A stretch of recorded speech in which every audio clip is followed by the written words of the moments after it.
Whispers from the Brighter World, Saturday, August 19, 2000, 10 a.m. When we say that the human being has no true friends on earth, we mean it in the sense that God alone is our true friend. He never disappoints us. He is reliable, and until the end, He is and remains our recourse, whatever happens here, below, and beyond this existence. Babuji.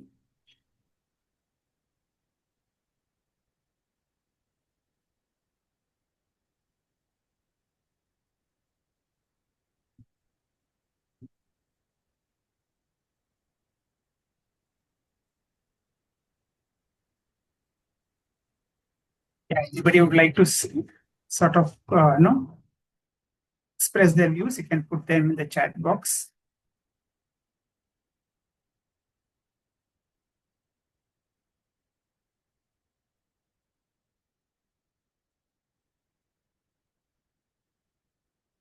Raghunath, there's a mark on the screen.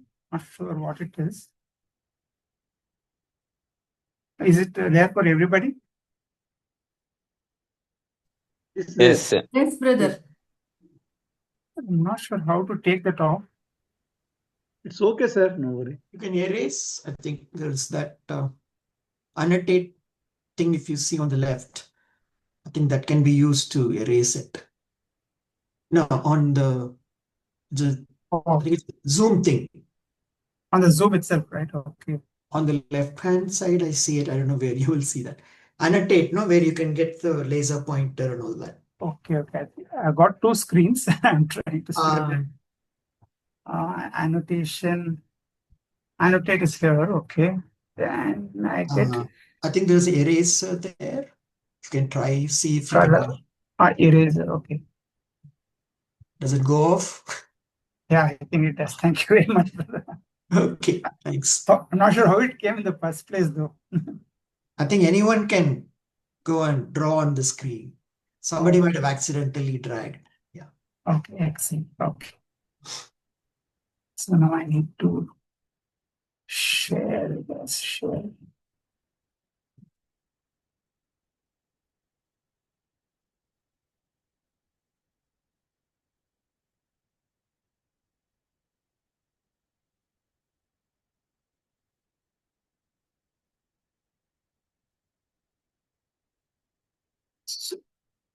So are you all able to see my screen now without any scratch or something like that?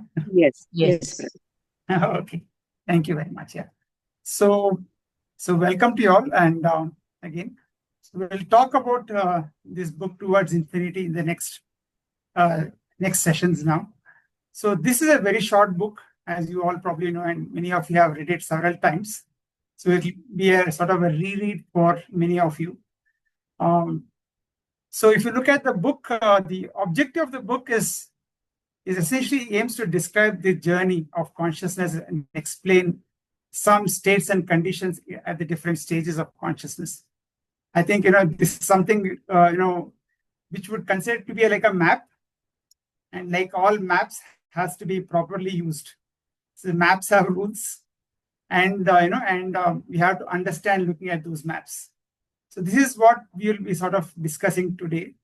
It is very much similar to the map that we have, when we're trying to go from point A to point B. Let's say from Bangalore to, let's say, Kana Shanti, which we keep either driving or go by train.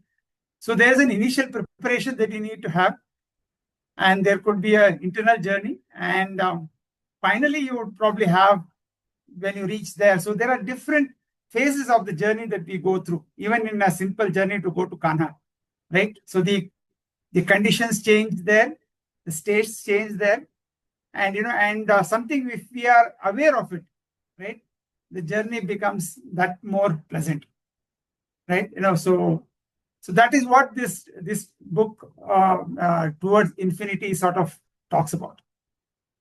So if you have any questions, please put it on the chat box. I'll try to address them also in parallel.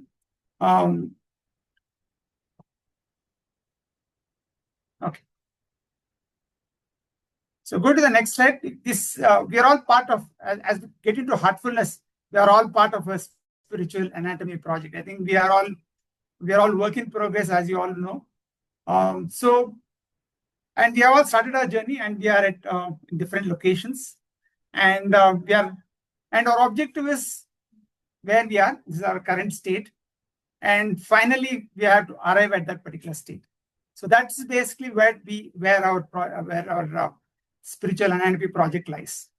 So to basically go through this particular make this presentation, I have sort of tried to go through many of the books that Babuji and Daji have written, and I think most of the other books also, I think we have gone through in this SNP training sessions.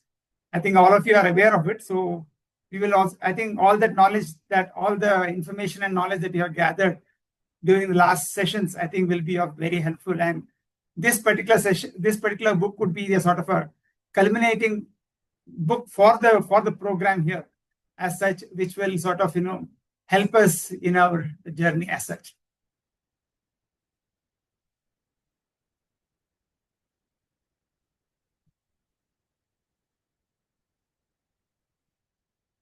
Okay, so if you look at the structure of the book, as I said, it is a very simple book. As we said, has has a reasonably big foreword by Daji. I think quite an extensive foreword by him, and also there's a preface by Babuji.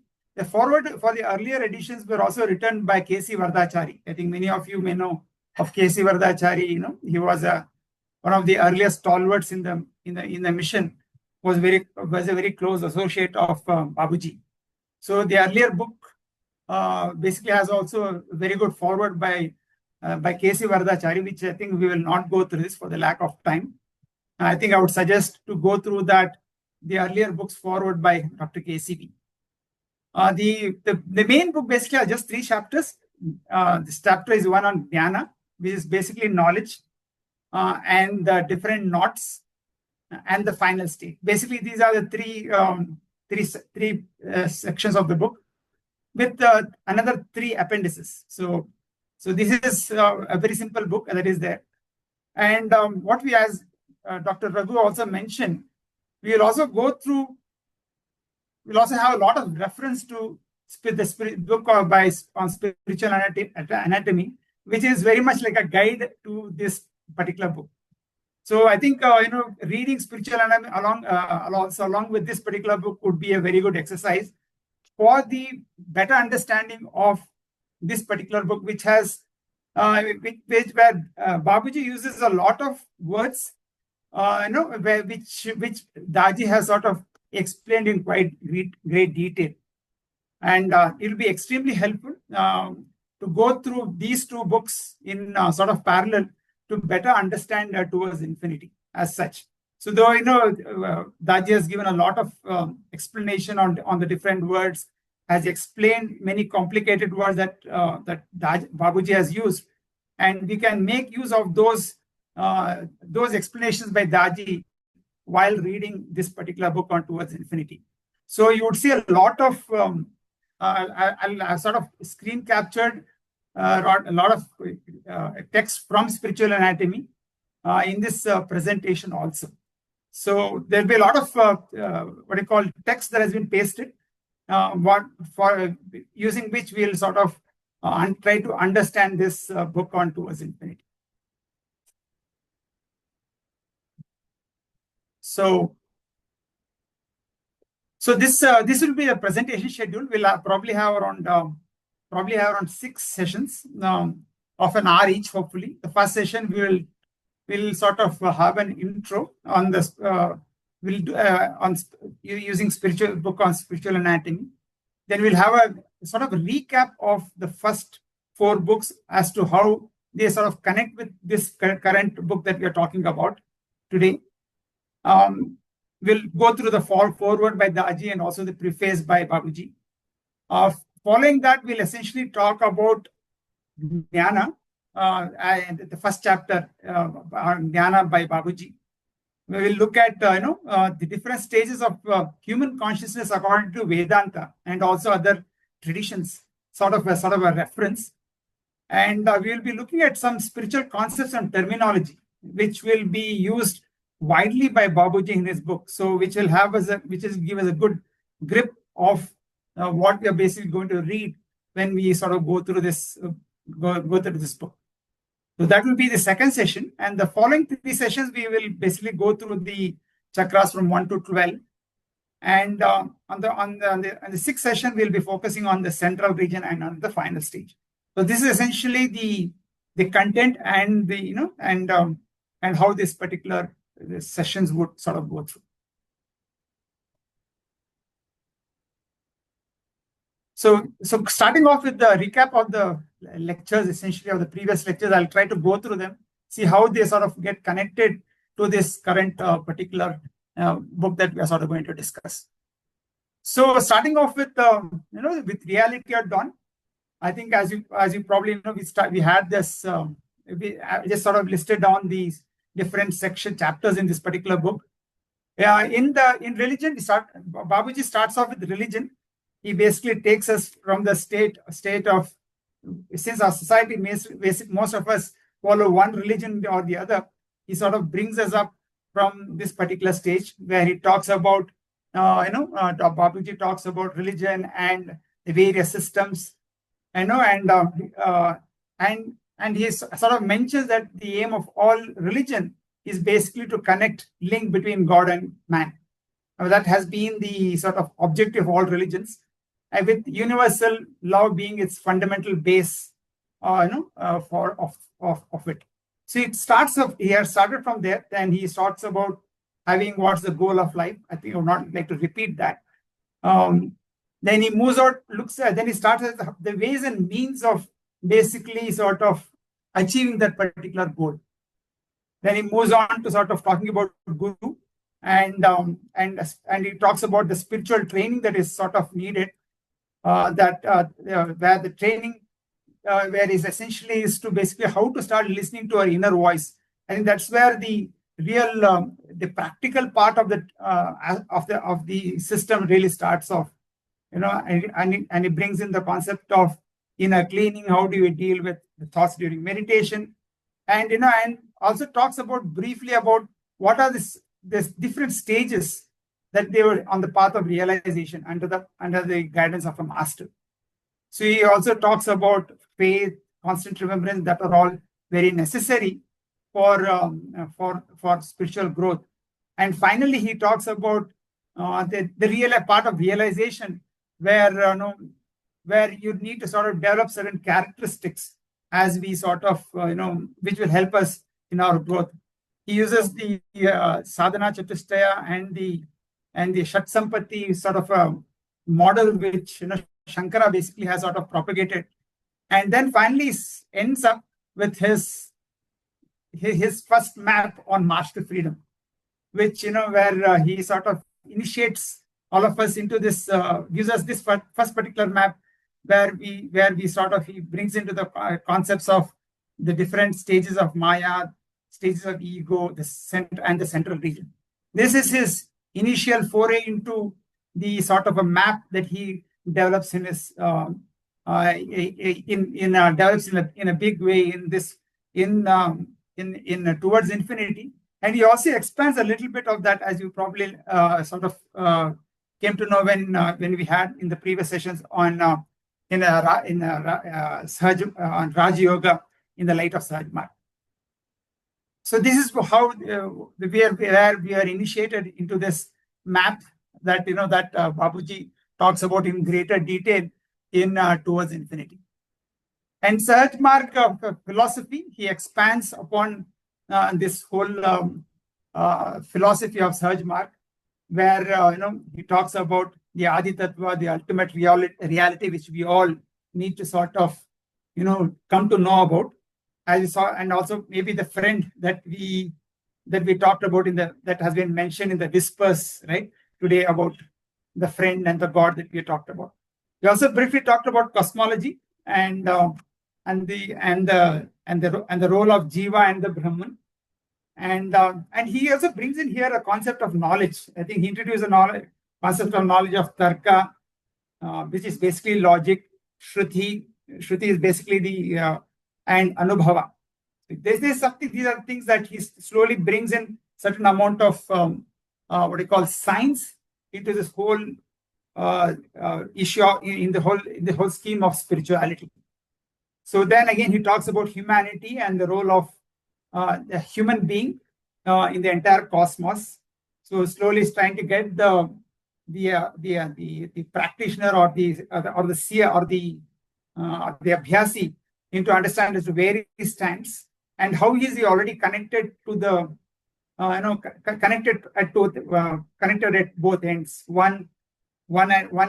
He's connected at one end to the worldly to the world, and the other connection is through the root of the base or towards God itself.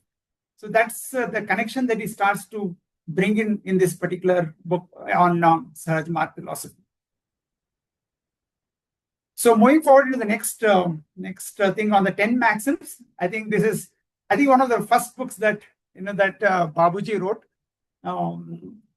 Here this is really where he brings what the spirituality or Sahaj Marg into action, where he sort of explains to us how every activity in our life or we can make use of to expand our consciousness and also our spiritual well-being. So this is where he starts off.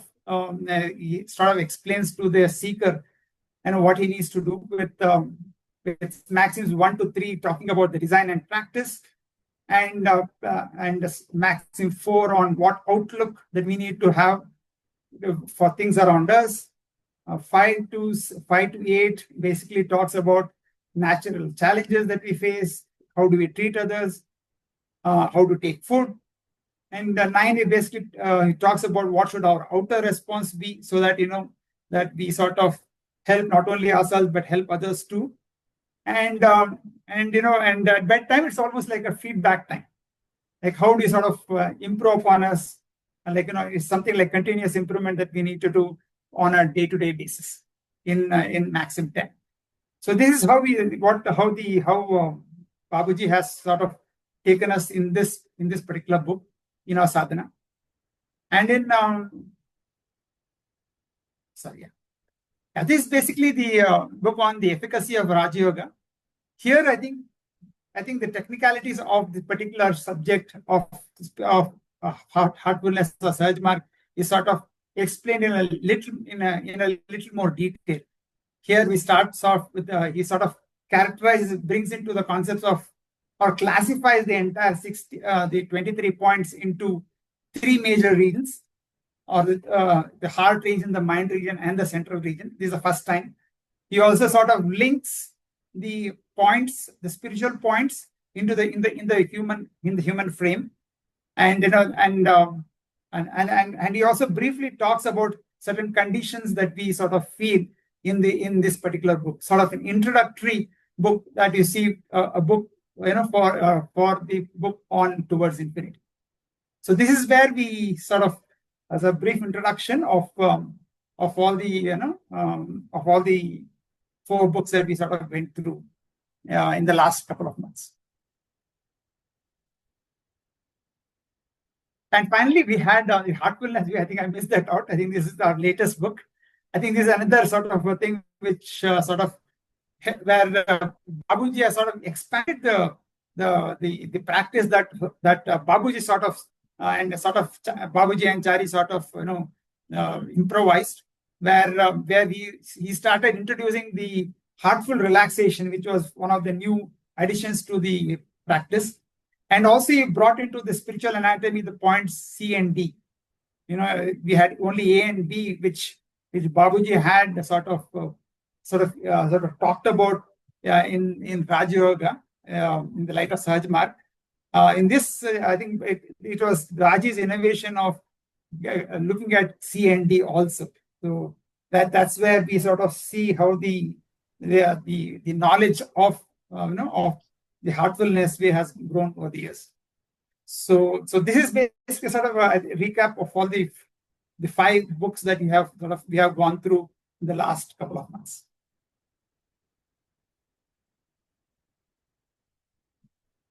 Okay, so I'll go to the forward now. Towards Infinity. So basically, you will see a lot of. I just sort of did a cut and paste of all the of the entire book from Daji, from Towards Infinity, the foreword for it. So we we will go through paragraph by it and see as to what is Daji trying to convey in his foreword as to how we could make best use of this particular book. So this book, I think, was this is one of the later books that basically came on. It was in 1958. To give a perspective, I think the first books that came was 10 Maxims. I think that came.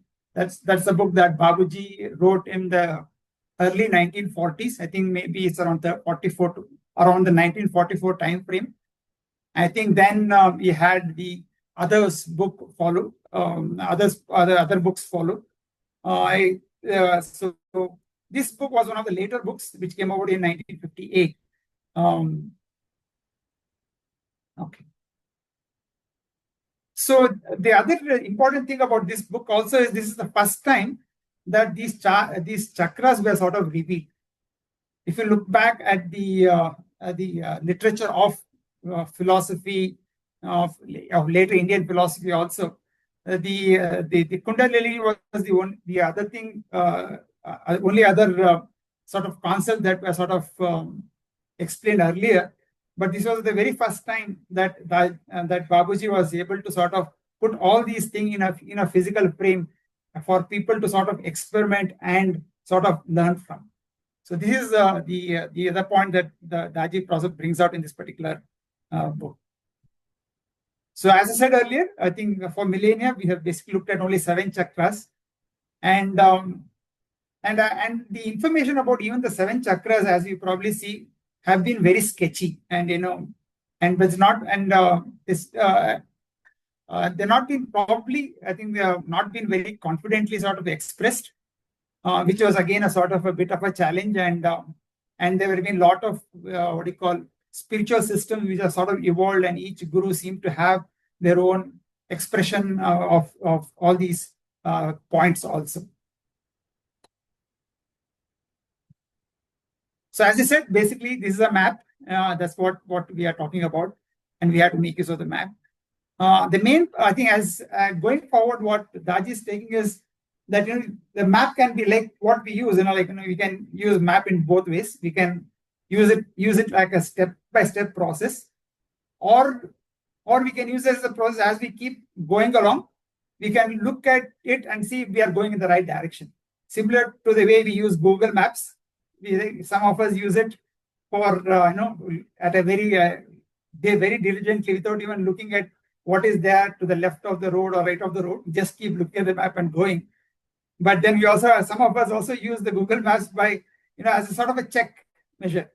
And and this is what Babuji is also saying, that we can use this particular book both as a sort of a check to see if we are moving in the right direction, or like a very diligent abhyasi, we can sort of go through the map in detail. It depends on each and our individual personality.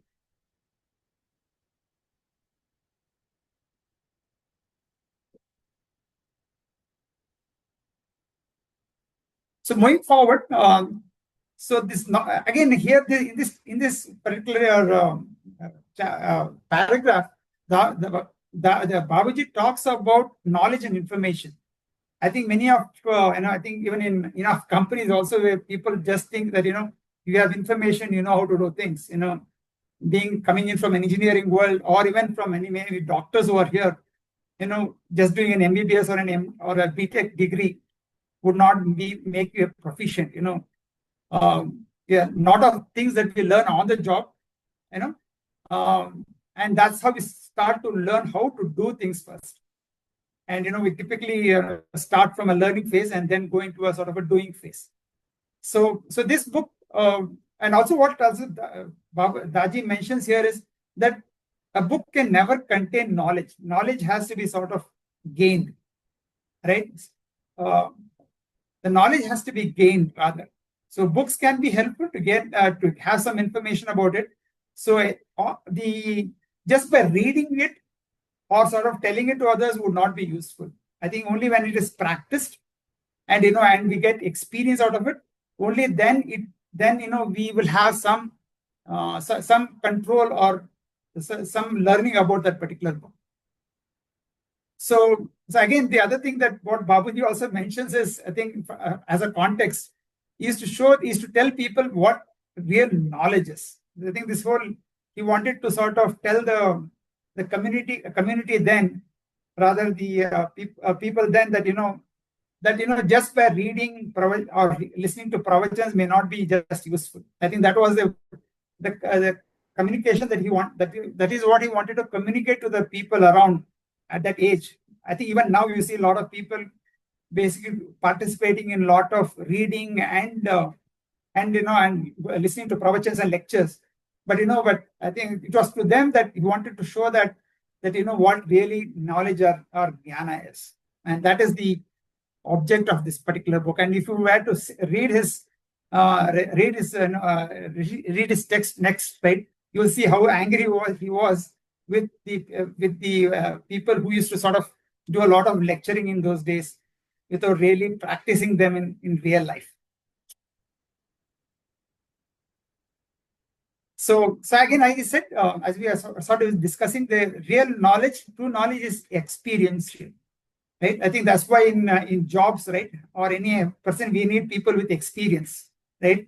So most of us in jobs, we start as interns, and then we slowly learn through the people who are professionals to learn about the trade and then learn about what we need to do. So similarly, here also, again, as we gain experience on a particular job, like we gain experience on a particular job, like an engineer gains experience in sort of learning to develop a product, or a doctor learns how to sort of conduct an operation through doing their internships and working with a senior doctor and sort of learning the trade. Like similarly, here also, the abhyasi basically through his practice, and he keeps gaining knowledge by doing things, by doing meditation and by following a practice that the masters are sort of laid out, especially like what is laid out in the 10 maxims. That's how true knowledge can sort of, that an abhyasi can get. And as the abhyasi progresses, the true knowledge also would reflect his true state too, in his being and his approach and in his dealing with things. So this is another interesting thing that he says when he moved to the next level. Like here is talking about chakras. I think we are also familiar with chakras also, I'm sure. So as we move here, it is essentially as we move from a chakra, that is when our understanding sort of develops. So this is a little bit of what you call, we all think that we have to have information first and then basically we gain knowledge. But here he says, as the abhyasi process proceeds from one chakra to another chakra, the chakra basically helps him, or the abhyasi, to sort of understand things better. I think this is something which is, I think, very, when you read this for the first time, it's sort of, sort of a little bit of an invert into where we are told first we have to get information and then do things. Well, that's how we learn in real life. But here, it seems to be a little bit more different, because you move to a different chakra and then you understand about the spiritual aspect of it in a better way. So the next paragraph again, as we keep going, it says, as you have probably roughly know that we go through around 23 circles or 13 chakras, and as we keep progressing, from one chakra to the other, or one circle to another, we basically go through the same thing, but our understanding somehow seems to grow. And in each chakra there's a process, and each the same things start to look something very different, and that basically shows us our condition or the state that we are in. Okay.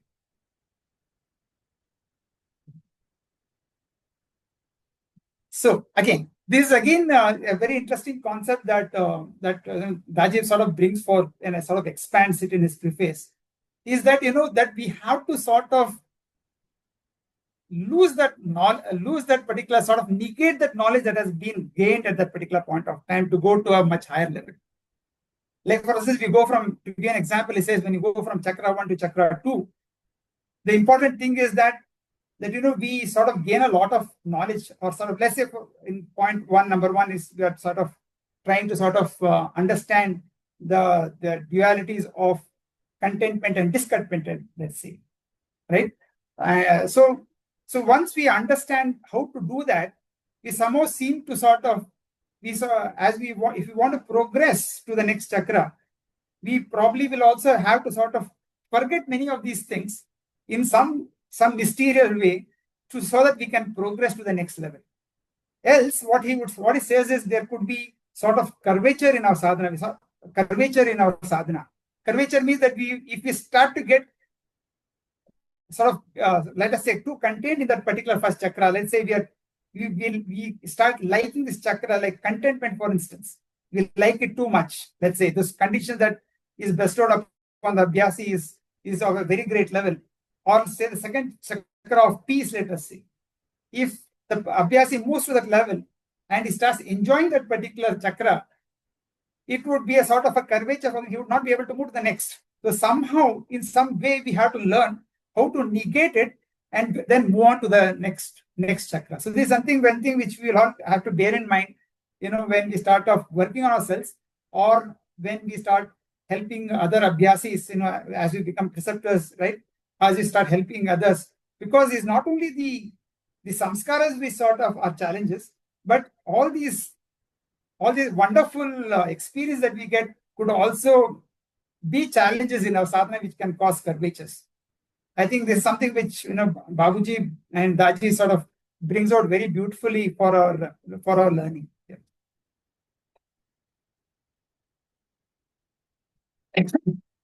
Again, I think this is a sort of concept that he sort of expands it in this particular paragraph, where he says, knowledge is a result of experience, but our experience all fade away into a state of negation.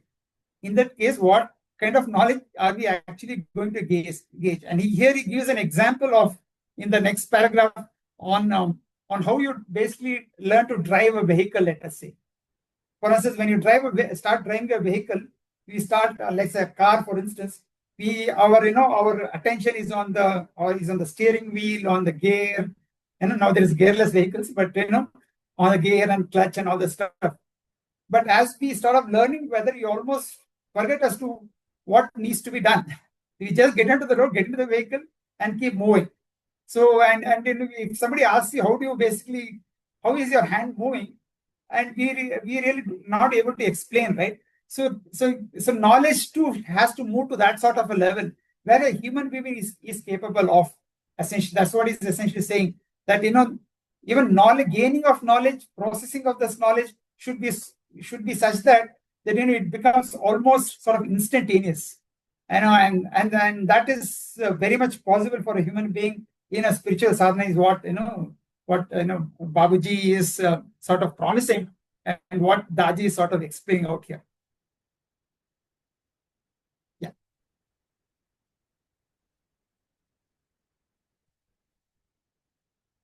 Yeah, I think here again he is expanding on this particular concept again, either in any field, right? We can neither be satisfied at our existing level. Again, we talked about briefly earlier on curvatures, right? Where we say, if we basically think we are expert at a particular level, then I think our knowledge stops, right? I think we are that's what we see in our companies also, right? When somebody stops to learn, right? I think his progress in the company or how his progress in understanding a subject, for that matter, also stops. So similarly, somehow we have to sort of, even in a spiritual endeavor, we have to start keeping that, there's nothing as satisfaction at here. It's something like some sort of invertendo, where we need to be dissatisfied all the time, so that we can keep learning. So satisfaction itself is maybe we have to be satisfied in the external world. We have to learn to but in the spiritual world, our dissatisfaction needs to be there. Our restlessness also needs to be there, and which is very much needed in a spiritual world. So there is nothing like a holiday as such in spirituality, where where we need to do continuously work, and and that is where we start looking at being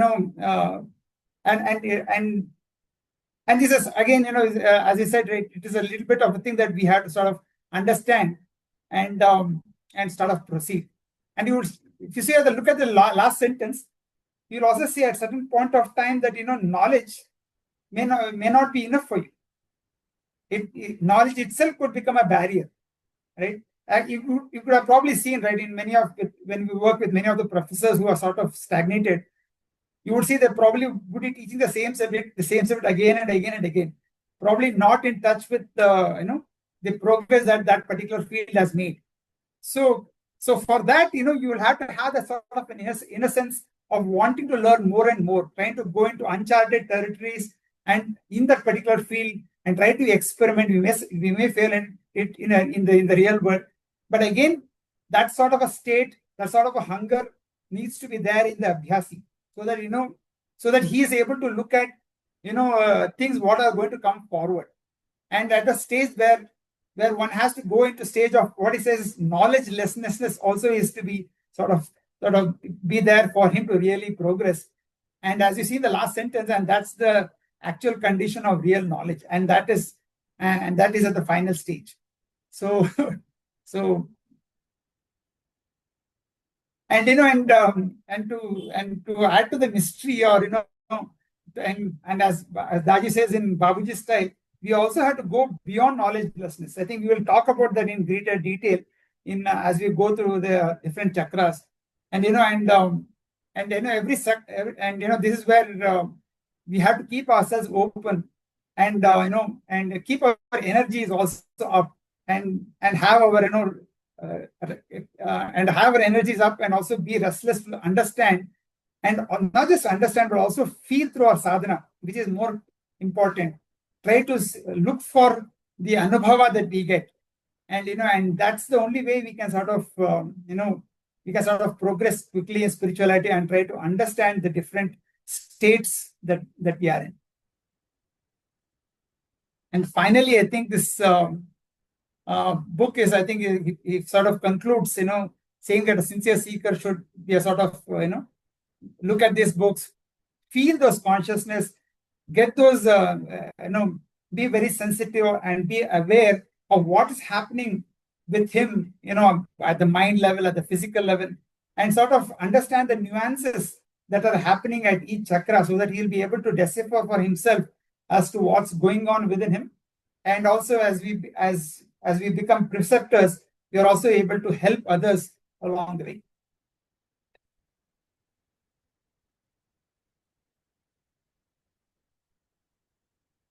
I think this is his concluding, paragraph in his forward. So I think what he encourages is be restless, not to be. And there's another invertendo here. I think this, as our masters, right, when we think that we have understood something, they would also sort of stop us there. As you would see in the first sentence, that I encourage one of you to work and prepare yourself for these stages. The next sentence says, be restless, not to be moved to the next chakra. He says us to be restless, but also not to be moved to the next chakra. So I've been thinking, of what similar things that happens in our life, right? Like, like in the game of cricket, right, when you watch. So, like in a T20 match, you also have to play, not lose a wicket, but also score runs. So it is something like, you can't, so it is something like that. Even a test match, you'll have more time, but you'll have to score runs nevertheless. But in T20, it's a little bit of a different game. So I hope I'll be giving a lot of cricketing examples and engineering examples. So please bear with me if we're getting too bored about cricketing examples and engineering examples. Please let me know. I'll try to reduce it to that extent as possible. So that's basically how I sort of look at it, so that we have to play with a lot of attention, care, but but also score runs also. So that's the sort of mindset we need to sort of develop, where we are we are restless but not eager to sort of too eager to sort of move to the next chakra. Because if you are too eager, the challenge is that we start off imagining, and that could be a challenge for understanding the different stage of our spiritual development in a proper way. So this basically concludes the forward of Daji in Towards Infinity. I'll move to the. Okay, I think this is the last paragraph. It talks about how this book could become a foundation of yoga for our modern times, because I think this is one of the first books that have been written, with so much of detail on the spiritual points in the human structure. I think this will be there'll be many books coming in the future, but this will be one of the first books, that which we will sort of which every other system will be looking forward to in the near future.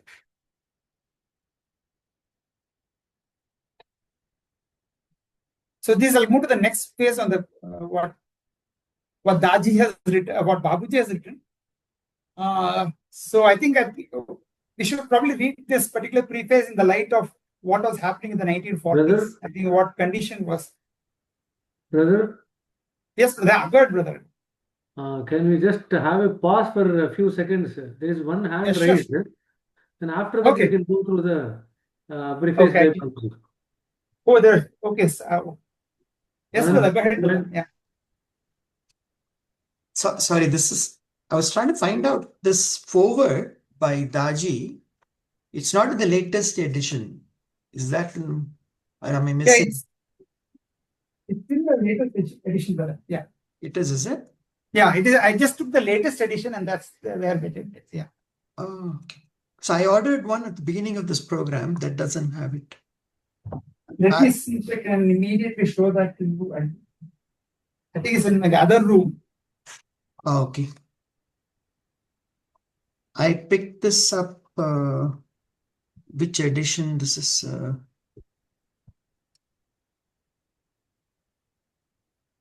It's okay. I can read it from the slides, so I think it's okay. I'll show you the book. Maybe I think at the end of the I'll sort of paste that book. Okay, the book looks like this. You look at the Towards Infinite. What you see in this slide. Oh. That's how it looks like. This is the latest edition. This is the book. This is a book of 5. I think this is where it is. Okay. I think this. Brother, I'm having the oldest book, the complete work of Ramchandra. In that, all the parts are there. So is it okay or it is different? We have to go for this blue one. Yeah, I would encourage people to use this book because this becomes very relevant. I think I think we can read the preface several times, because I think Daji gives us a lot of hints in this book as to how we need to read this. I would suggest to basically have a copy of this book, or at least have the text of this. Maybe I can forward. I think I captured the entire forward in text form, so you can read that also. So okay. I have the volume in the complete works of Ramchandra. I don't see it. Maybe in the separate book, it may be there. Yeah, complete was Ramchandra. I think that book, the preface is written by Dr. KCV. Yeah, Dr. KC Vardachari has written the forward for that, and I think that was written for those times. And this, I think, forward, I think, will be very useful for today's times. Okay. Yeah. Anyway, your slides have the text, so I'll use that. Right, you have the text completely. Yeah, I think I've captured the entire text of the book. Okay. Namaste, brother. In one of your earlier slide, it mentions that each time a seeker passes through a chakra, it becomes the duty of the guide to nullify the associated powers in order to protect and ensure the onward journey. Can you elaborate on this, how it has been done by the preceptors as of now? Okay, I think we talked. I think we talked about that every chakra, right? Basically has its own what do you call plus points. Like as we are talking, right? Maybe the first point is about contentment, right? the first chakra. The second point is about peace. Now, if it is taken too far, for instance, if the person, if the abhyasi starts to sort of enjoy those points to a greater extent, that itself can become a sort of a curvature for the abhyasi. So the master would probably not like to have that, because he would like to help the abhyas to move forward rather than getting stuck in those, those minor achievements. I think masters want us to achieve go to a higher level. I think he would take us through those stages without having some amount of good grip on those points, is what my understanding is. So, Raghu brother, you want to add something? See, there are two aspects to it. One aspect is getting enamored by the condition that you actually enjoy at a particular point. The second aspect is many of these chakras have hidden miracles, powers, or hidden siddhis. Now, your question is as of now irrelevant in the sense that you're asking how do perceptors do it? This is not a forum to be elaborated upon that before you actually become perceptor. That question will be relevant after you people become preceptors, after passing through the exam, getting the training done. At that time, it might become relevant. So the question is slightly irrelevant, but in taking the spirit of the question into account, two things. The guide will make sure that you are not becoming aware of the siddhis which are inherently present at any particular point. As and when every point comes to the highest state of blossom, the Sayurjata, it is quite possible that people might become aware of the hidden siddhis in that particular point and then go behind the siddhis. We will talk about that particular aspect in 2 or 3 different contexts. When do we actually develop siddhis? But two things. One, you should not get entrapped by enjoying the condition of a particular point too much. So if you start liking the condition at a particular point too much, you are likely to kind of miss why you are actually needing to go beyond that particular point. In other words, you lose track.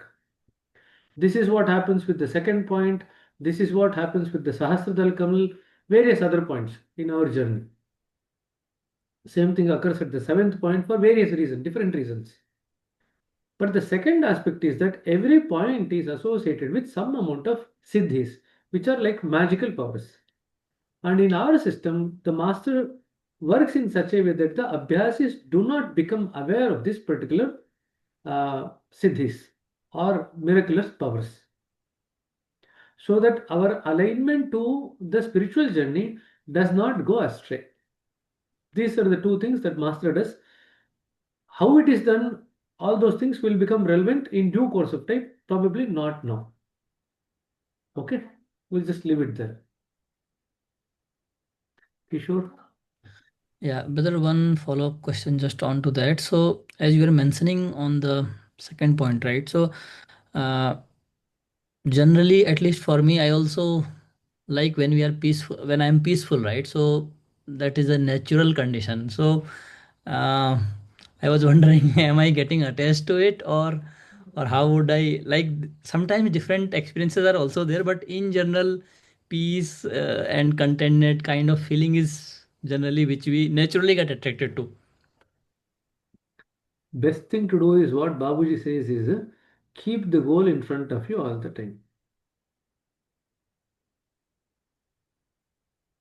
Not the goal of peace, but the goal in front of you all the time. And you need to have that restlessness to go towards the goal. Whether you feel peaceful, you don't feel peaceful, that is not the issue.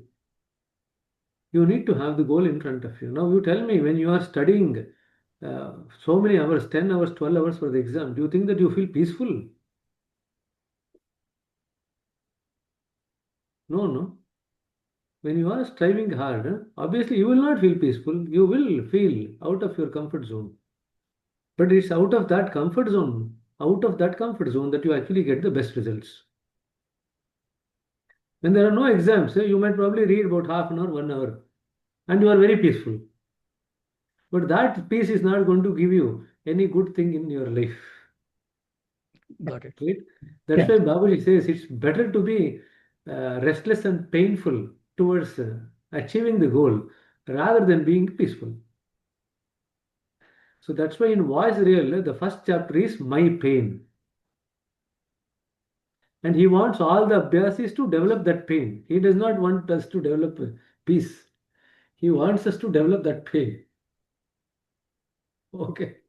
Yeah, just to add to Raghu's points, what I would like to say, it's something like, from a software standpoint, you can call it like a library. So whenever you need peace, you probably take it. You just call it. If you learn that skill of peace or contentment, let us say, whenever you need it, you basically get it. And if you are skillful, you will probably take it, isn't it? You just call a library, within yourself.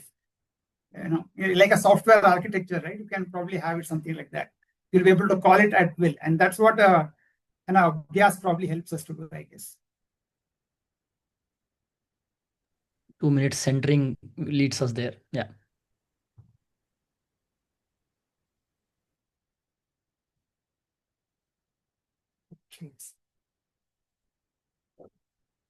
Brother, can I sort of move? Yeah, we will continue the next part. I thought because there was a lot of text to assimilate. So I thought one break in between would actually help everyone. So that's all. Please go ahead. Yeah. So let's look at the towards the preface by Babuji. So as I said, right, I think so as I said, he was he was basically writing it, writing it to that particular audience, where there are a lot of people giving a lot of religious people giving a lot of gyan to people. There are a lot of lectures happening, a lot of gurus that were there, and he was in that sort of a period, and he was probably trying to sort of, as Babuji Daji has also mentioned his preface, he was trying to address that audience, so that those people who are sort of interested in spirituality, not only learning spirituality but also imparting spirituality, get to know the real state of things. And that is why he says he has written this particular book. So I think in that particular context is what he's trying to mention in this particular booklet also. So he, as I said, right, he uses very strong language here in his preface, where he says, where we have quack commentators of sort of having a wrong understanding, misinterpreting it, and also conveying the same to people around them, right? Sort of a gullible public.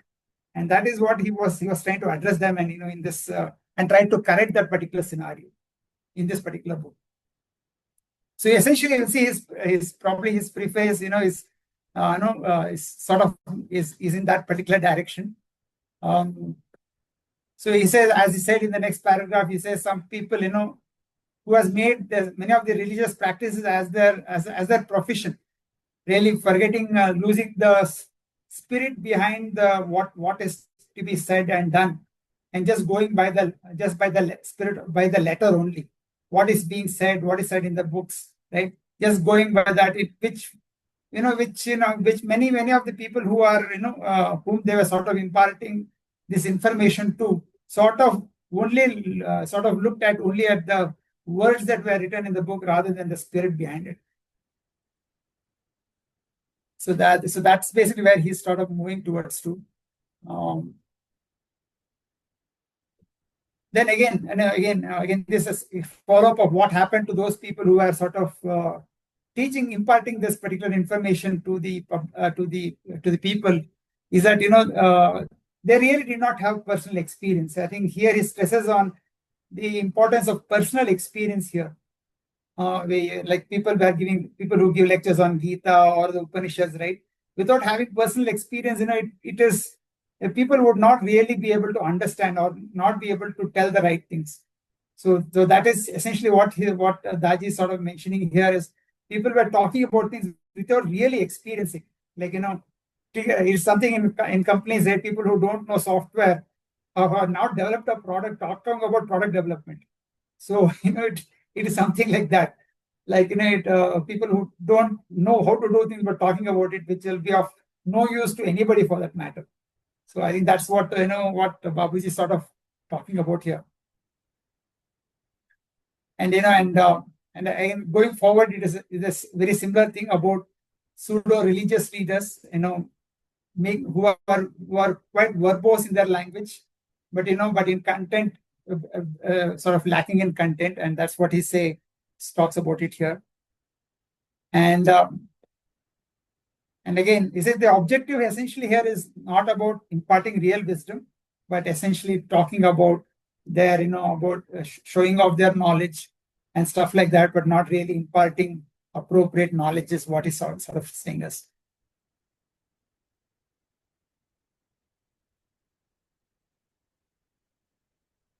Yeah. I think it's very similar thing. I think that seems to be going on in this the following paragraphs also. So again, and the last he says is, this is basically a thing that he tells all the sort of religious practitioners, where he says, a person can rightly take to be a knower of divine knowledge in the true sense when he has mastered the various conditions depicted in this booklet. So that is basically his sort of guidance that he has provided. So he who transcends them is capable of being a guru or a teacher, and he who transcends beyond where one might rarely be able to reach deserves to be called a Sadguru. So I think he is sort of defining who a guru is, or rather what his dictionary meaning of what a guru and a Sadguru should be, before he sort of moves forward to teach or a particular subject, or especially on a divine subject as such.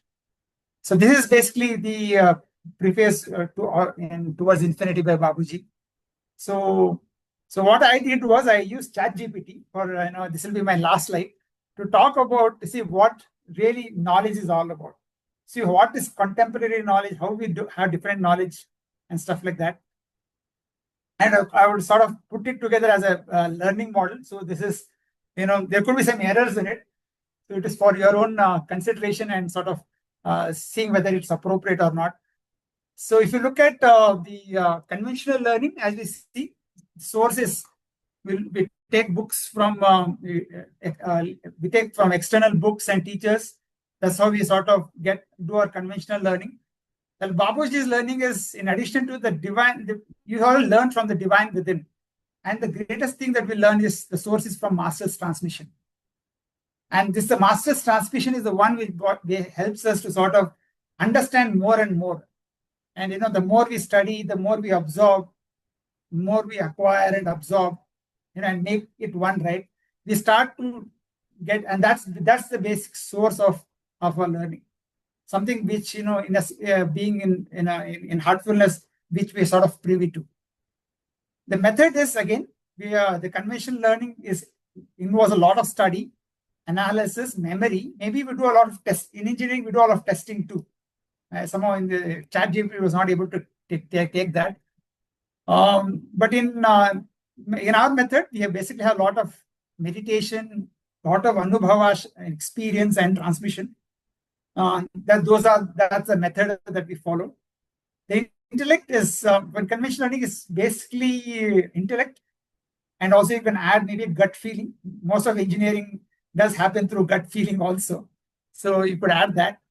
But in Babuji's learning methodology, you would probably see the instruments would be the heart. Heart plays a very major role in how we use the heart. That is helps us.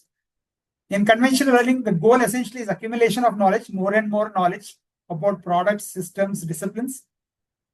Here the thing is transmission of the being, because we are a product and we become a better product at the end of the day as better human beings. So the end point is knowing more and more.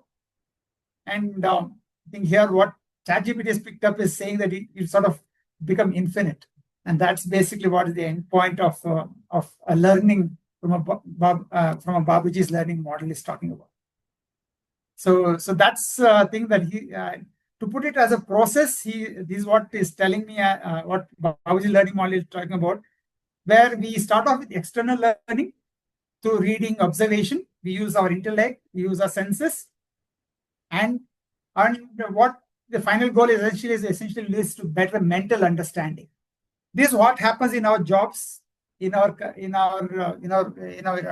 work. So where we start increasingly having better understanding of whatever work that we're doing, whether it's as a manager or basically as an individual contributor developing a product. So the next phase is through internal learning. Here we basically use meditation and introspection. We use the heart and the mind for it.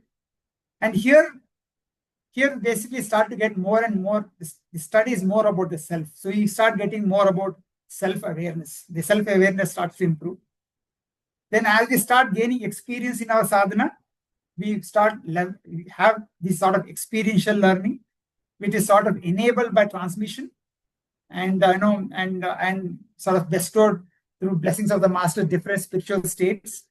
And that's when we start sort of seeing the transformation. The shift starts to happen within us, where the transformation of consciousness does happen. And post that, then we start to identify. ChatGPT calls it identity learning. Very interesting word that is coined up. This happens through merging, right? The AEIOU concept, I think that Daji has sort of initiated, and also he's talking about beyond merging.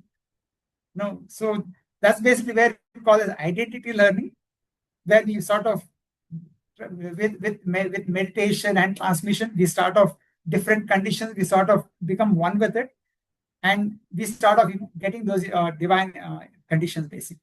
And the last phase is supra learning, where no difference between learning and learning, and that's when we become a state of silence and infinity. And these are the different most of us are very familiar with external learning, and as we come into Sahajma, basically, or into meditation practice, we get into internal learning and experiential learning. And and many of us maybe you start off have to get into more of identity learning, and supra learning would be the next phases. An interesting chart that that ChatGPT put together, we thought of shared with all of you. So I think this is my last slide, and this will be the of today. We open to questions.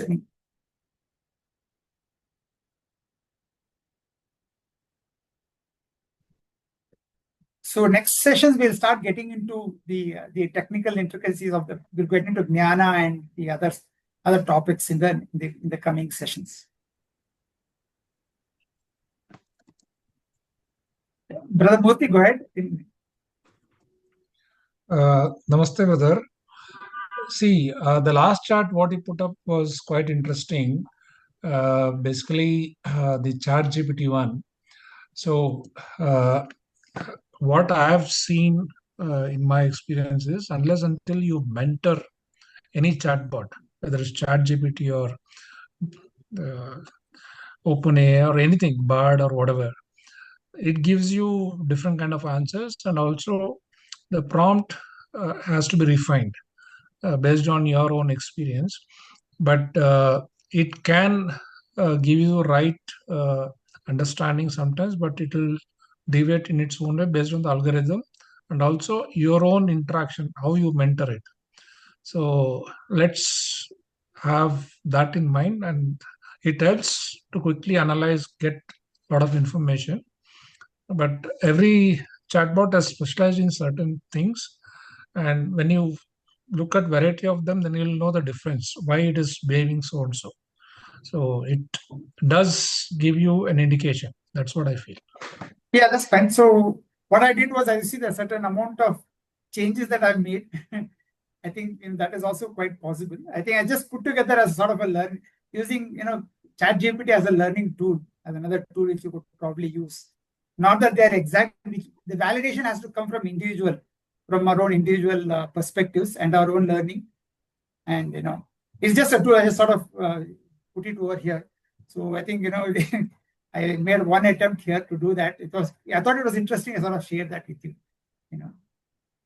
Yeah. Brother, take off the slide share. Yeah, sure. Yeah.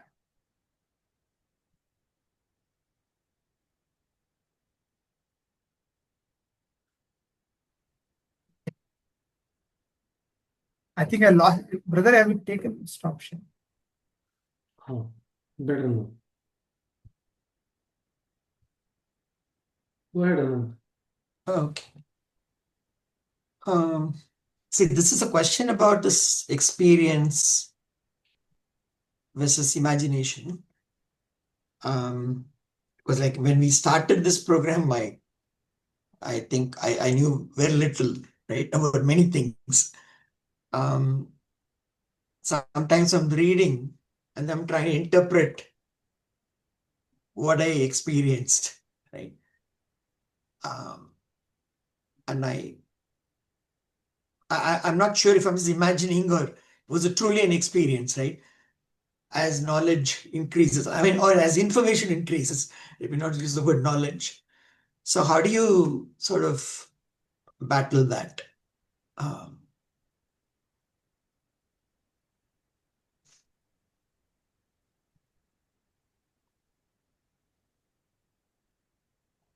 Whether you want to take it? Okay, I can give it a try. Like, I can come back by experience, basically what we do at work, for instance, right? So we have information and we have knowledge. When we develop a product for a larger, I work in an aerospace industry. And I work in an aerospace industry. I work on the air management systems. So initially I had some information around it. I knew many, as we see a lot more, as we gain experience, right? Like field experience on the product and having designed and having the test failed at the product failing at different levels, you keep gaining experience. And then you get a feeling that, then you're able to sort of develop product which lasts for for maybe 100 hours of operation or like 1,000 hours of operation. So you start gaining that experience. Similarly, I think in our sadhana too, right, we start figuring it out within ourselves on the different sort of what do you call traits that you need. Like, so for instance, like you're discontent, for that matter, let's say. So somehow you're not peaceful, let us say, when somebody is disturbing you, for instance. Like especially in the heart region, Daji talks about the 5 C's and the 5 D's, right? Contentment and discontentment, calmness and otherwise, right? So that way you sort of, by sort of getting more and more awareness and trying to dig deep within ourselves and trying to sort of, like, as I said, like libraries, right? We're able to recall within us, and start utilizing them, right? I think then that is when, that anubhava will help us to sort of help you to recall and also sort of apply it in those appropriate circumstances, and then and make use of it. So again, all these gifts that are given to us, they are basically, as Raji says, these are all gifts that are given to us by our masters, or the different chakras. All these are gifts that are given to us by our masters, and we use them appropriately.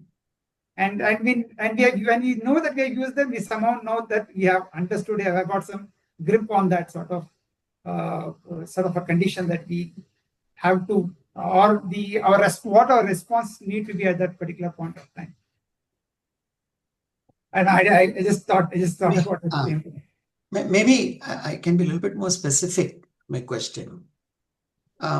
Once I thought I saw some gray patches, right? During a sitting, for example, right? And my mother she's a very experienced PRC, 27 years. So I went and asked her, gray patches, what does it mean, right? And she didn't give me an answer. She said nothing. Then once I thought, that was before I started this program. And then once I thought I saw some yellow light, right? Then I asked her, and then she said it may be the first chakra, right? Something you've experienced. And then I was reading spiritual anatomy, and I saw this in first chakra, it talks about the color is yellow, right? So, this is like, in one case, I thought there was some connection between what I read versus what I saw. Another case, it was just a bit weird, right? But I just wrote both things in my diary, right? I just don't know, was I imagining or was it just that I guess maybe I'm being very specific with that question. Yeah. Yeah, like in engineering, what we do, brother, we have something called the validation piece, right? We have the cause and the effect, right? So we have the validation piece. Now, you probably could look at it, see as to what your mental condition is like. You saw yellow, and then maybe was it's about the first point, and then is it something about contentment or something? Maybe you probably are probably would be the best judge, right? Something was probably disturbing you, or and if you are able to access this point or the meditate on this point and try to get a remedy for yourself, and if it works, right, it's again what best what Daji's use some of the techniques that Daji has provided, use those techniques, and if it works, that's a validation of of the point, of the validation of many things. It is the validation of the tool that you have used, the validation of the point that is happening, the validate, and if it's repeatable, right, repeatable and reproducible with your own self, and with as you go forward, maybe as you become prepared, so you see things happening repeatable with others, and that's how you sort of get experience on what it is, and that's how I would sort of respond to your question. So just Okay. let's just add few things. Yeah, sure.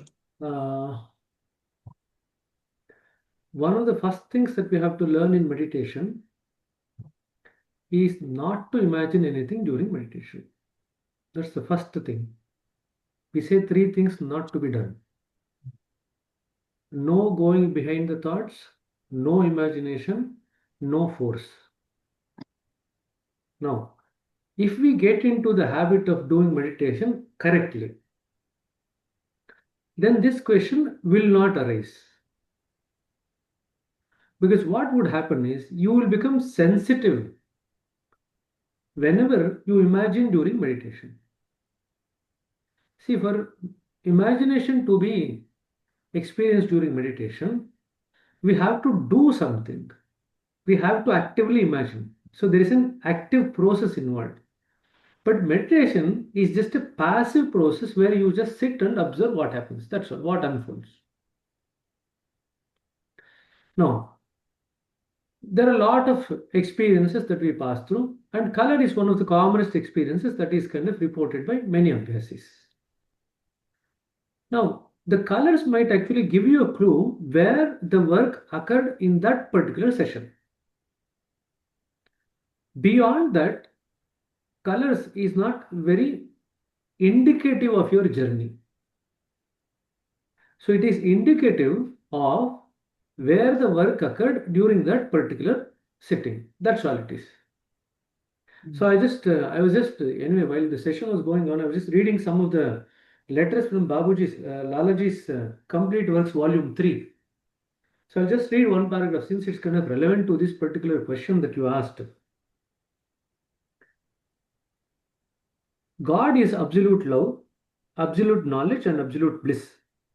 But if in knowledge and bliss there is an open expression of love, this special blessing is among the many blessings of His. Love is the very soul of feeling. Love is the very soul of feeling. We exist through feelings, and through feelings only, one day we will merge in the original source. Now he is giving a clue regarding what is it that we actually have to pick up during the session of meditation. Most critical thing that needs to be picked up in a session of meditation is the feeling. Suppose you see a color. Now you need to learn to pick up any feelings associated with the color. That's very, very important. Now, what we say to abhyasis who come here is, when you see any color, first check that are you imagining? Have you kept your faculty of imagination quiet during the time that you are experiencing? That you can check immediately as you pass through the experience. How do you know? If it is an imagination, the moment you actually try to alter it, what you experience changes because it's because of your own imagination. But if it is an experience that you're passing through because of the effect of the meditation work that is happening, That is not going to change just because you are going to change. Imagination is under your control. Experience of meditation is not under your control. Can you see the point? Imagination is under your control. However, experience of meditation is not under your control. So, if it is imagination, first you have to check whether are you imagining. And if it's imaginary, if you still have any doubt, what you can do is you can try to alter and see whether you can actually change your experience. If it is changeable, then it's more likely related to the imagination. If it's not changeable, it is rightly related to the experience of the meditation that you are passing through. Okay. The third aspect is imagination, since it is an active process, adds samskaras to you. Now, the experiences that you actually pass through because of the work of the meditation is actually removing certain things from your system. Okay, it is unfolding things within. That is what we talk about. The colors, the conditions, the feelings, everything that you get is an unfolding of something within you. You are not actually adding, you are actually unfolding certain things and then deleting certain things. That these are the few clues that you can have in terms of what does the experience mean. Now, there are two approaches to this question that you have asked. One approach is not to scratch your head about anything. Whatever is the experience of the meditation, write it in the book and forget about it. This is one approach. Now, obviously, human mind being human mind, it always wants to try and grasp what is the significance of any experience.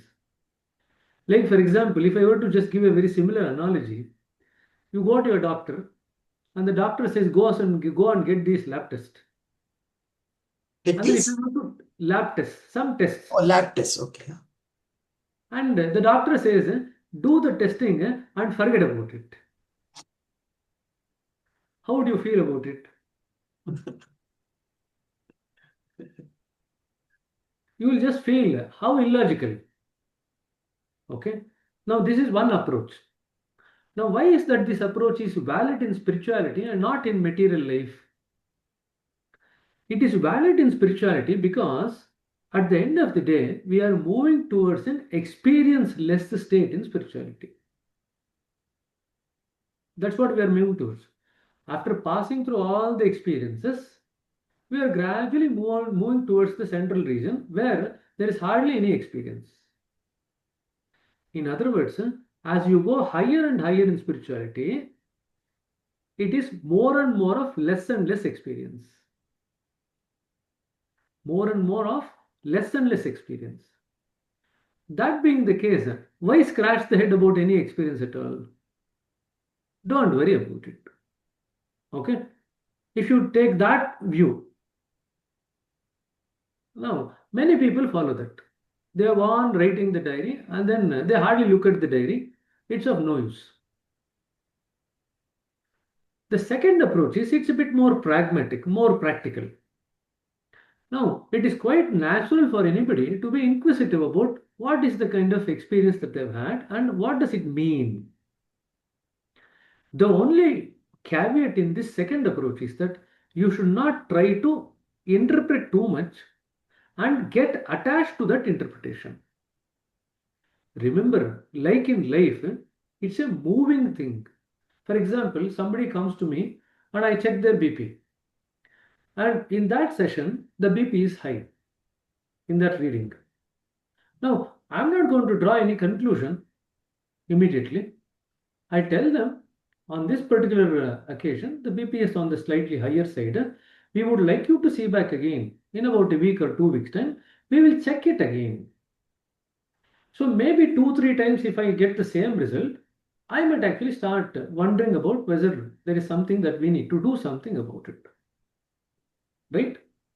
Likewise, here also, there is something called as CMC SLV. We have already elaborated this.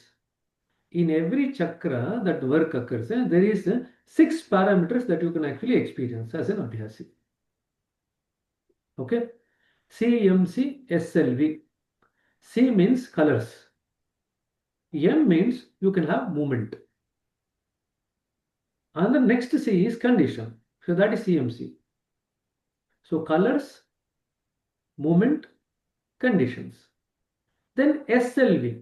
SLV means sound, L means light, V means vibrations. So whenever work occurs on any particular chakra, in any sitting for that matter, whether it is an individual sitting or in a satsang, you will experience some combinations of the CMC SLV, and as far as this is concerned, the work on the samskaras is concerned, we call it as sprite. We had spoken about it in the past. So when the work is occurring on the consciousness or the chakra, it is CMC SLV. When the work is occurring on the samskaras, it is sprite. Does anyone remember about the sprite? We had spoken about it many sessions back. If you don't remember, please look back to your notes and come back. That will be one good way of revising what you have learned from the past. Okay, specifically we had spoken about these two. Now this is a more pragmatic approach, where what is it that you can experience in any session of meditation? You will experience some work related to the samskaras, some work relating to the consciousness. That's all that you can experience. What else can you experience? That being the case, over a period of time, you will actually work out what each of these experiences that you pass through in meditation mean. Now that is a slightly better way of learning. For example, if the same lab tests are done and the report is brought back to the doctor looks at the report, correlates the report with your physical condition, and then comes to some kind of conclusion and then suggests how to actually handle it. Do you need to worry about it at all, or you don't need to worry about it and you can just leave it aside? Exactly the same thing. You can just look at the CMC SLV and the sprite experience that you have during the session of meditation, correlate that with the spiritual anatomy book that you have got. The other books that you can also correlate it is with the perceptor's own experience that they have gained over a period of their own abhyas and the sittings that they have given with the abhyasis. So they will have their own learning. Like every doctor has their own experiential learning while seeing patients over a period of time. Every perceptor will also have their own experiential learning while actually dealing with many abhyasis over a number of years. So that's another aspect that you can actually tap into. Okay, but only caveat, as I say, only precaution is that many times abhyasis tend to over-interpret and then get attached to the interpretation. As long as you don't do these two things, trying to gain an understanding or be pragmatic regarding the experiences that you have in meditation is quite logical. Okay. The most critical of all the CMC SLV is the feeling. And the feeling is related to the condition, the second C. It's the condition. That's the feeling. And feeling can initially be felt by us during the sitting of meditation. Then, if the feeling becomes more deeper, we can feel the feeling outside the session of meditation also. If it becomes even more deeper and more impactful at a certain depth, the feeling is now also having an influence on the people around us. So the feeling can be experienced at 3 different levels. Only during the session of meditation, during the session of meditation, and with its impact persisting during the course of the next few hours to 1 or 2 days. And thirdly, not only you experiencing the feeling, but the impact of the feeling being felt on the people around you. Now, when the impact of the feeling has started to be felt by people around you, now that is a very good indication that the work at that particular chakra has reached a certain depth. That's a very, very important clue. Okay. Now, when you read Towards Infinity or Spiritual Anatomy, What you need to become thorough is what are the conditions or the feelings that you get at different points. That's the whole point of doing this presentation. And that feeling is the map. At every point, there are specific feelings that you get. And if you know the map of these feelings relating to each of the point, you will be able to work out how you are actually progressing in terms of your spiritual journey. That is the most telltale sign. Not colors, not vibrations, not force, not movement, nothing of that kind. Most critical telltale sign of progress is feelings. Okay, so I'll stop here. I hope we have covered quite a few bit, but both the paths are valid as far as spirituality is concerned. However, the journey will be more enjoyable, more wonderful, filled with curiosity and wonder when you follow the second path.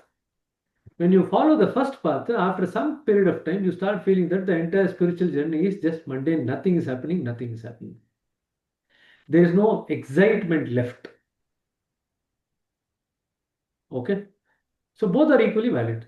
In fact, for the second only, the books are written, the Towards Infinity and the Spiritual Anatomy is written for the second path, people who follow the second path. Okay. Okay, Thank you. Thank you. Anybody else?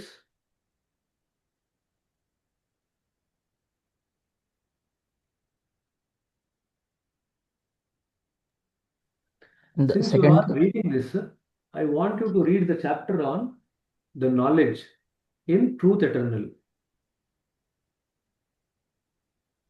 There's a chapter on knowledge in Truth Eternal, Lalaji's book. Please read that. It's very, very important. and the second path was whether where we like we are writing and we are correlating to that things, right? Correct. In fact, we were just reading one sentence today in the same context. It is there in Kannada. You know the divine currents which flow from the ksho, from the primary still. The divine current starts flowing from there. And Babaji correlates in the sixth maxim those people where the divine current is flowing, when they actually align with the divine currents, they become very sensitive to feelings. He is now bringing two things. How do you know that you are actually becoming more spiritual?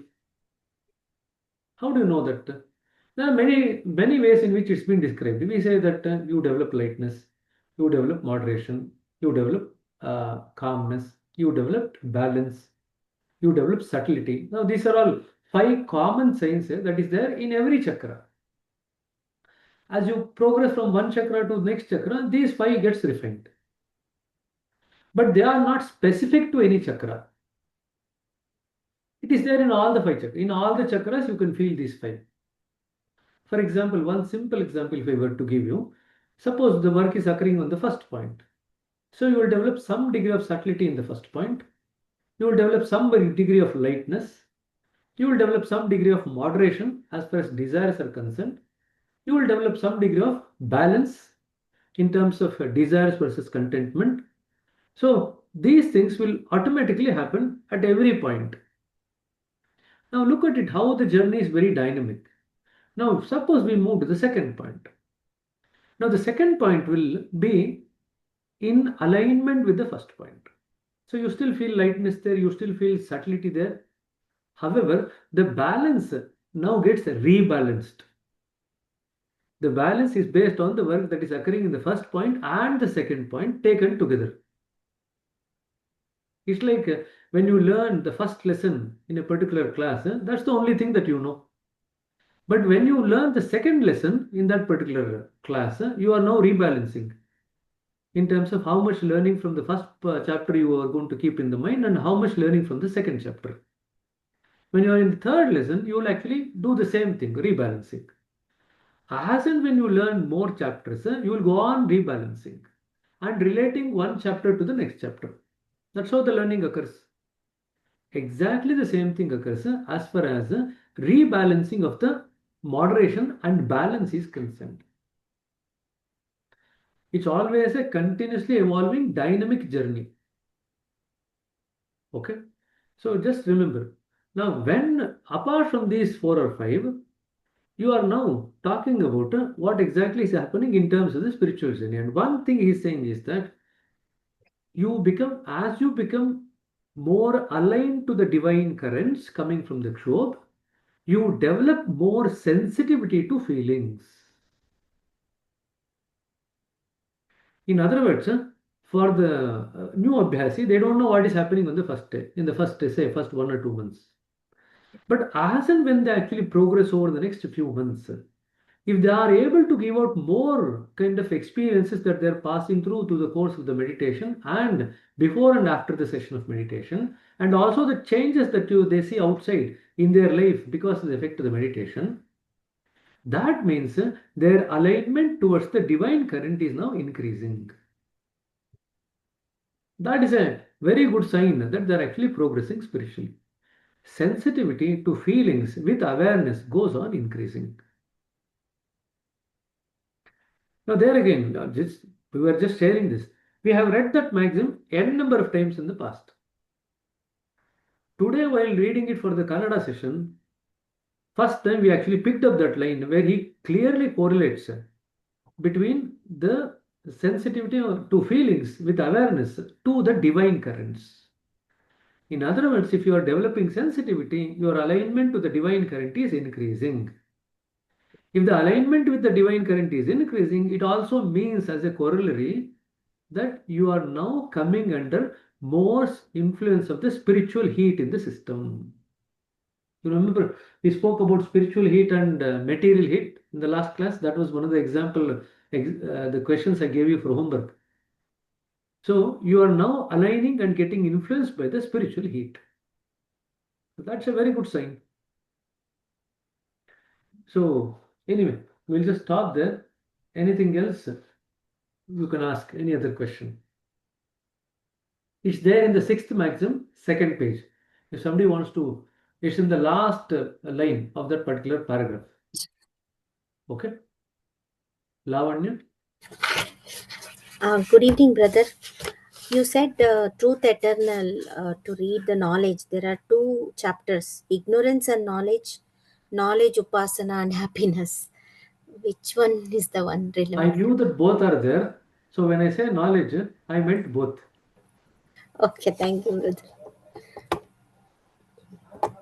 We are all looking to cut the homework only. We don't want to expand the homework.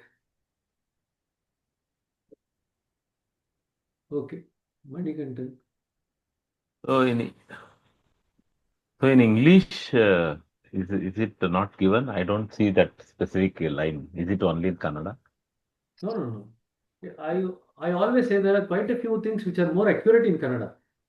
Oh, okay. So Maximum 6. for somehow the translation seems to be slightly different in English. So in English,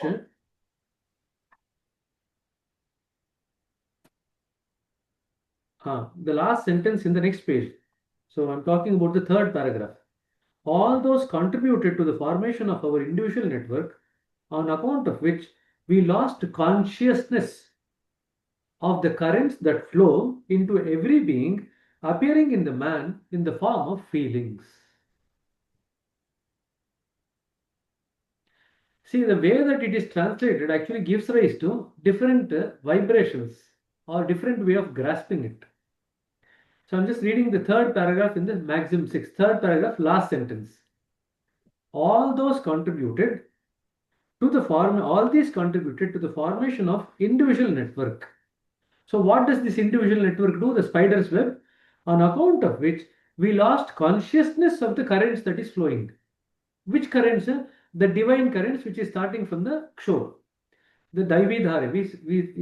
In Kannada, it's given as Daivi Dhare. It's very clear. It just says here currents.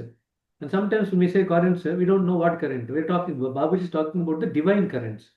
So we lost consciousness of the divine currents that flow not only to human beings, but to every living being. However, in human being, it manifests in the form of feelings. That's why we were emphasizing about the importance of feelings. Most critical thing that you have to pick up from any sitting is the feeling. That gives you a very good clue regarding what is happening inside. And when we talk about condition, condition is nothing but the feeling. That is what is the condition. How do you feel at any point of in time? That's why we say the condition cannot be hidden. The condition is always manifested. The only thing is we have to develop the eyes to see it. That's all. Nobody can hide their condition. Okay. Anyway, that's also what I read in this particular book, that the feeling is the most critical thing. That's what Lalaji has been talking about in this letter. Anyway, Prachi. Namaste, brother. I have a question related to that in one of the slides where it was shown upper region and the lower region of heart. Like in the book, when it is given, our right side is the upper region and left side is the lower region. And then again at the 13th point, it is same, like how it was in the first first point. Like it is on the right side and lower is on the left side. This is what I understood. So, brother, as we as we move, uh, so if we are landing in the upper region, say at point 1, then as we go higher, we are again it is going to lower or upper, or how does it progress, brother? I just want to understand that. See, if you look at 100 central region, efficacy of Raja Yoga, 6th chapter. Central region, efficacy of Raja Yoga, 6th chapter, the first page. It's not like in the first point. This is the 13th point that we are talking about, the central region. It is not like the first point, it is reverse of the first point. Oh. See, the first point is in one way, all the other three super consciousness are in other way. Brother, you want me to flash that slide? Is it? Yeah. So this is a point that we have got as a question over the last 2-3 sessions. Even in Kannada session, we got the same question. Okay. Now, the answer to this is, in the Pind Pradesh, everything appears topsy-turvy than what it really is. So, what it really is what is there in the other 3 points. So, in the 13th point also, the U is low and the L is at the higher. And the third level of, the fourth level of super consciousness, so there are 4 levels, first point, 7th point, 10th point and 13th point. So 7th, 10th and 13th are very similar as far as super consciousness is concerned. But as far as the first point of super consciousness is concerned, it is a reverse of the other 3. Okay, so just remember this way. This is how the Upanishads also describe. So some confusion seems to be there because in the newer editions of the book, in the 13th point, as you say, it is printed as if it's there like in the first point. Yes, brother. That is what seems to be creating confusion. But if you actually look at the original book that Babuji wrote, it's always been that the other 3 super consciousness in the 6th, 7th, 10th and 13th are one way, and the first point is the other way.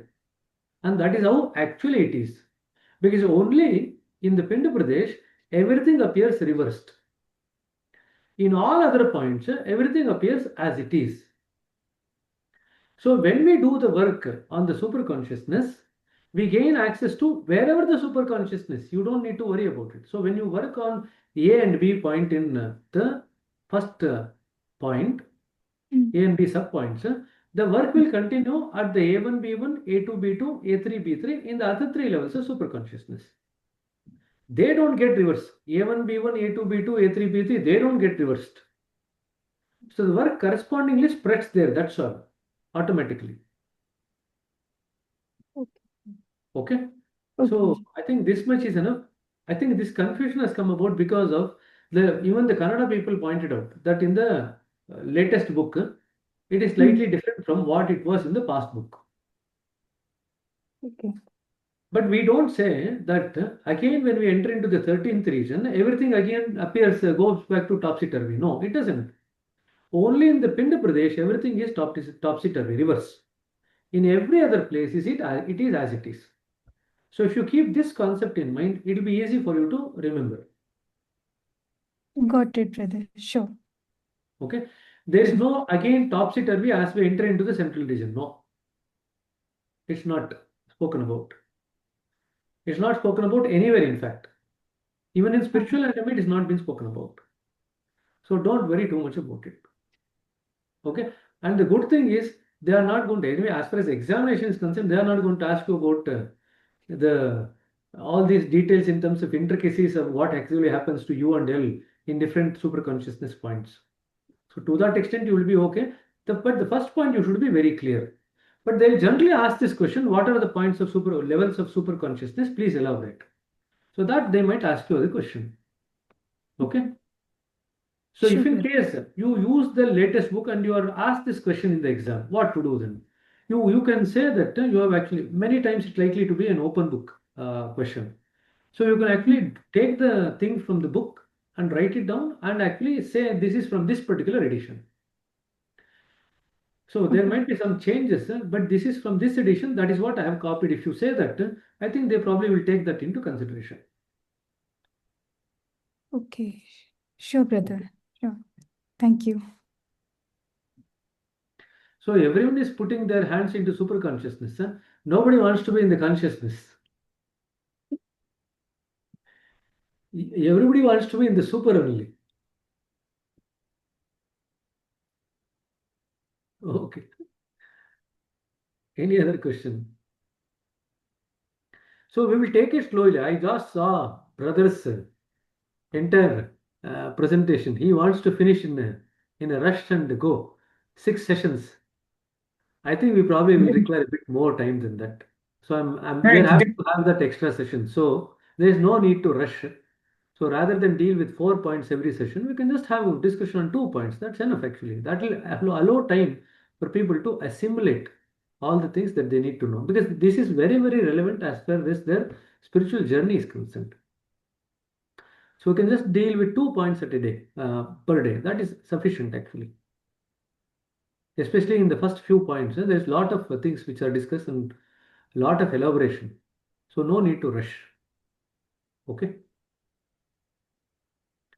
Pankaj. Yeah, brother. I have a very practical question. So generally, I've seen in preceptor sittings, one-on-one sittings, some of the preceptors suggest. I mean, I have heard, I haven't seen actually doing it, but some people do their experience matching, like what I have experienced and what preceptors have experienced, those kind of exercises. And some people basically don't even discuss anything. They just say like write your experience and that's it. So what is the general recommendation for abhyasis or even for everyone? You are putting me on the spot. In general, both paths are valid. Nothing wrong with both the paths. It just depends on which perceptor you kind of catch hold of at a particular moment in time. But then, as I said, you don't need to go to the extent of matching all the experiences of what the perceptor did and what the Abhyasi experienced. There's no need to match to that extent also.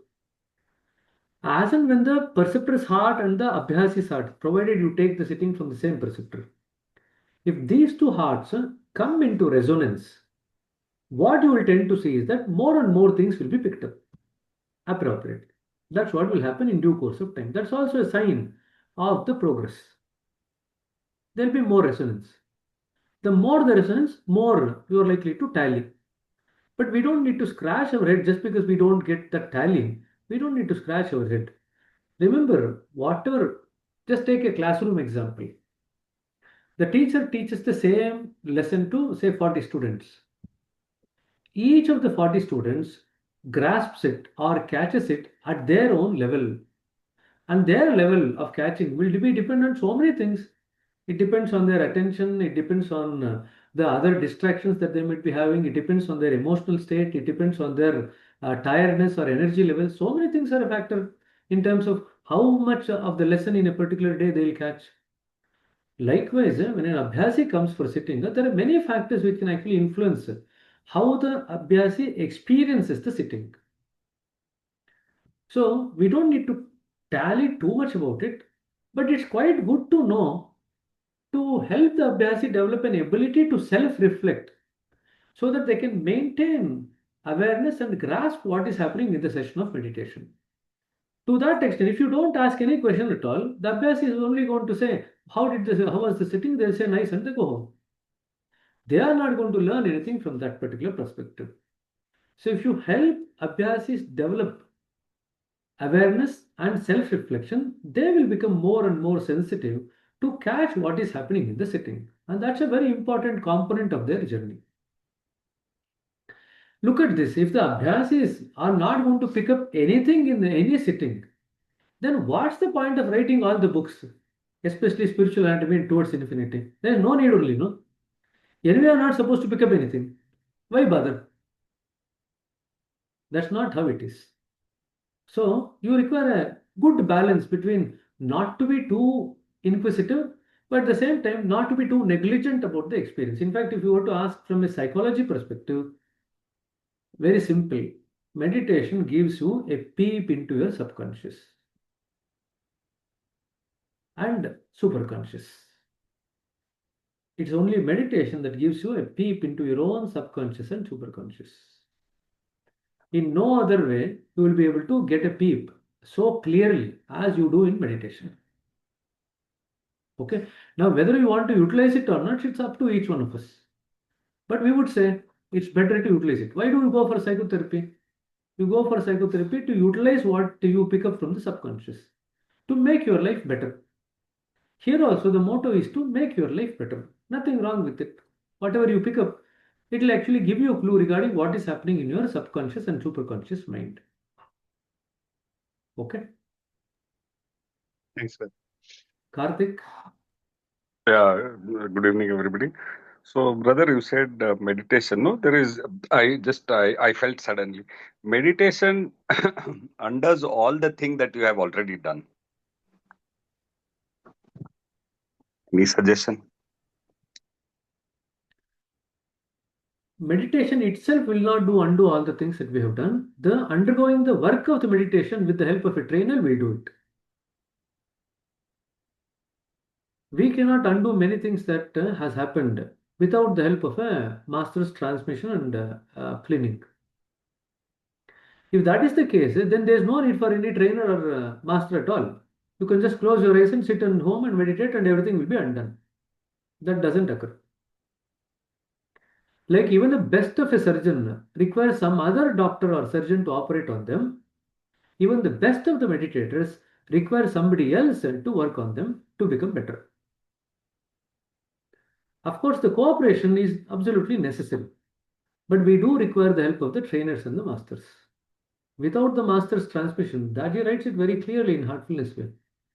Without master, Sahaj Marg is like any other system. You have n number of systems. What makes the difference is the master of caliber and the transmission. This is what makes Sahaj Marg what it is. Remove these two, then Sahaj Marg like any other system of meditation. You have so many systems. So, answer to your question is no, it is not possible just by doing meditation. If that were to be the case, there will be no cleaning technique, there will be no prayer, there will be nothing of that kind. We'll just do meditation like people used to do in the past. So, whole point of actually having the system is that it's been refined to suit the current times. And that's what we are actually utilizing.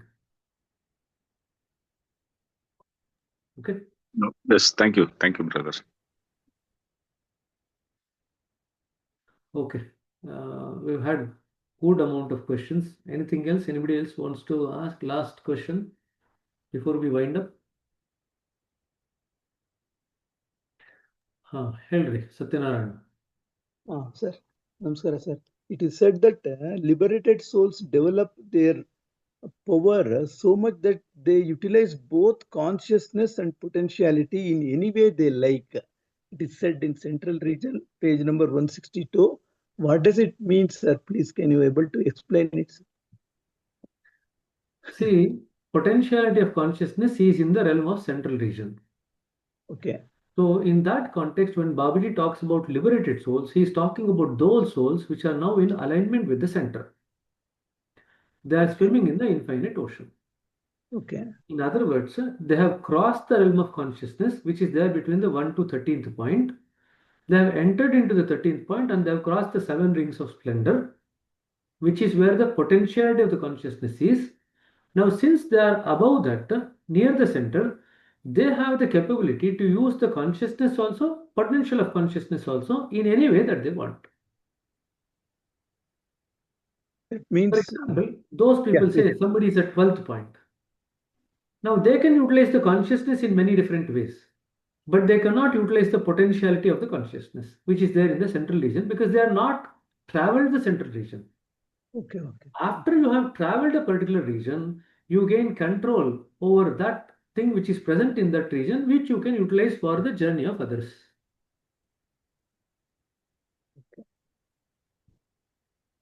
So consciousness means from the first point up to the entry of the 13th point. Potentiality of the consciousness is the journey in the central region. When you enter into the center, aligned with the center and absorb the essence of the center and are swimming in the infinite ocean, you can utilize both consciousness and the potentiality of the consciousness in whichever way you want, because now you have gained power over them, control over them.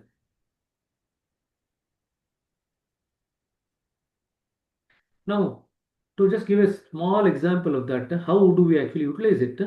I just told you last time around that Lalaji writes in the 44 Whispers that you have absorbed enough of the essence of the center. Now I'm going to bring you down. Yes, sir. Yeah, yeah. You said. No. And he says, I'm going to bring you down because only if I bring you down, you will be able to do my work. Yes. See, a person who is aligned with the center and stays there all the time, they cannot do any work because the very nature of the center is inactivity. And when you absorb the essence of the center, what will we become? That soul also becomes inactive. Inactive. How will they do any activity? How will they do any work for nature? So for doing the work of the nature, it is essential that they are brought few notches down. Okay. Now, obviously, when they are brought few notches down, they will do the work when necessary, and then after the work is done, they go back again up to where they are. So they keep moving up and down, up and down. This ability to move up and down in requirement of the work to be done is what is called as flexibility of consciousness. Okay. So after we go to the center and align with the center, we then have to develop flexibility of consciousness in order that we can continue to live here and work here. That was the message that you got in the Bandara, September Bandara. Okay, sir. What happens after merger? Okay, merger is not the end because there is life after merger. The beginning. Exactly. Yes. So when from our point of, for example, we say that when we are in the first standard, we want to finish engineering or medical or the law, whatever we want. And we say that that's the end of it. But then after you have completed your degree, then you will realize that that is the start of it. Your actual journey begins after you have got the degree. Degree. Yes. Not before. Right? Yeah. Exactly the Very same thing. Okay, sir. Thank you, sir. Thank Okay. you. Very kind of. No Thank problem. So shall we stop here? We shall continue the session next time around, brother. Venkatadri ಅವರೇ next session continue ಮಾಡೋ ಹಾಗೆ consciousness ಜ್ಞಾನ Yeah. We'll do it on Thursday, brother. That's what we. I think brother Venkatadri has some kind of tie-up on Friday, so it might be difficult. So this time we'll just catch up again on Thursday, just for this week. Okay. Or you want it to be every week? I think every week is better. Friday would be That's okay. I'm okay with it if everyone is okay. So for the next 4 weeks, still we finish this particular book, we can probably have the second session on Thursday. And then I'll just reschedule the Kannada session for Friday so that there is the same sequence going every week. Okay. So we shall have the English session this time on Thursday for the next few weeks till we finish this book. Kannada session will be on Friday. We'll just reschedule it. Okay. Okay, brother. Okay. Thank you very much, Appa. Thank you. Thank you. Namaste. Thank you, brother. Thank you. Thank Good you, night. brother. Thank you. Good night. Thank you, brother. Thank you, brother.